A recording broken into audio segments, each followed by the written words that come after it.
আসসালামু আলাইকুম রহমতুল্লাহি ওয়া বারাকাতুহু। সুপ্রিয় সম্মানিত দর্শক শ্রোতা, আশা করি মহান রব্বুল আলামিনের দয়ায় আপনারা সকলেই ভালো আছেন। সুপ্রিয় সম্মানিত দর্শক শ্রোতা, আজকে হযরত আলী রাদিয়াল্লাহু তাআলা আনহু থেকে একটি ঘটনা বর্ণনা করব। ঘটনার শিরোনাম হচ্ছে সোনার হরফে দেখা। সুপ্রিয় সম্মানিত দর্শক শ্রোতা, আপনাদের নিকট অনুরোধ থাকবে ঘটনাটি শেষ পর্যন্ত শোনার।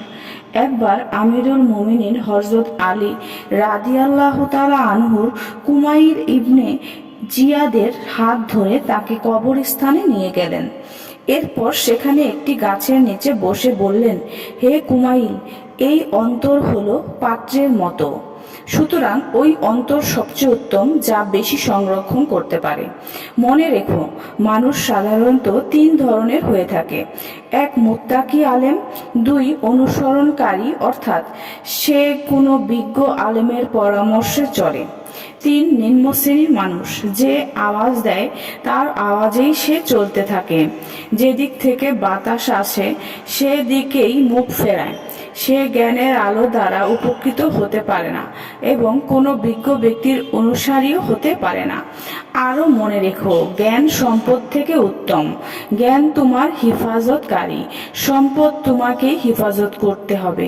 ইলম খরচ করলে বৃদ্ধি পায়, সম্পদ খরচ করলে কমে যায়। সম্পদ জমাকারী মরে যায়, সম্পদ রয়ে যায়। আলেম অমর, কেননা তাদের পার্থিব শরীর যদিও দুনিয়া থেকে চলে যায়, কিন্তু তাদের কথা মানুষের অন্তরে সারা জীবন রয়ে যায়।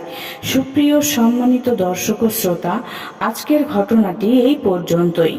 ঘটনাটি যদি ভালো লেগে থাকে অবশ্যই চ্যানেলটি সাবস্ক্রাইব করবেন, লাইক করবেন, কমেন্ট করবেন এবং বেশি বেশি শেয়ার করে দেবেন। সবাই ভালো থাকবেন। আল্লাহ হাফেজ।